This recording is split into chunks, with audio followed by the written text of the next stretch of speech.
আর এই লোকটাকে আপনারা কি বলবেন? এই লোকটা কি পাগল না মাথা তার কাটা? বলেন তো। এভাবে ওষুধ খাবার জিনিস সে নদীতে ফেলে দিচ্ছে, দেশে কি আইন কানুন বলে কিচ্ছু নেই? মাথা কি তার সিরা না তার কাটা? বলেন তো। মানুষ খাবার পাগড়ে, মানুষ খাবার পাচ্ছে না, খাবার এত সংকটে মানুষ রোজা পর্যন্ত নেই, যে খাবার পাচ্ছে না, ইফতার করবে কিন্তু রোজা নেই। আর এই খাবার বস্তায় বস্তায় ওষুধ নদীতে ফেল দিচ্ছে, দেশে কি আইন প্রশাসন কেউ নেই? বলেন। এভাবে যে এ যে নদীতে ফেল দিচ্ছে, কেউ বলার কেউ কিচ্ছু নেই। দেশে কি এরা কি বাজার কি বৃদ্ধি করার জন্য এই বুদ্ধি করিচ্ছে? বলেন তো।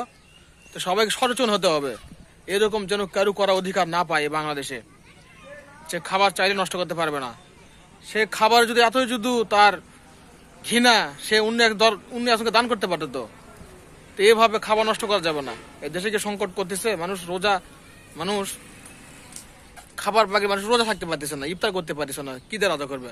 আরে বস্তা বস্তায় ওষুধ আপনি ওদিকে ফেল দিচ্ছেন কেন? এই লোকটার বিচার হওয়ার দরকার, কারণ এই লোকটা দেশের সম্পদ খাবার নষ্ট করছে। এই লোকটার কঠিন একটা বিচার হওয়ার দরকার। তার না হলে মানুষ সোজা হবে না। এর দেখে আরেকজন কালকে আরেকজন ফেলবে, পরের দিন আরেকজন ফেলবে, পরের দিন আরেকজন ফেলবে। তাই যুবক ভাইদেরকে বলবো, এই ভিডিও সবাই একটু শেয়ার করে দিবেন, সবাইকে দেখার সুযোগ করে দিবেন, যাতে সবাই যেন সমর্থন হতে পারে। আর এইভাবে কাজ করা যাবে না। ভিডিও ভালো লাগলে অবশ্যই ভিডিও লাইক করবেন, কমেন্ট করবেন, চ্যানেল সাবস্ক্রাইব করবেন পরবর্তী ভিডিও পাওয়ার জন্য। সবাই ভালো থাকবেন, সুস্থ থাকবেন এবং 5 ওয়াক্ত নামাজ পড়বেন জামাতের সাথে। আসসালামু আলাইকুম ওয়া রাহমাতুল্লাহি ওয়া বারাকাতুহু।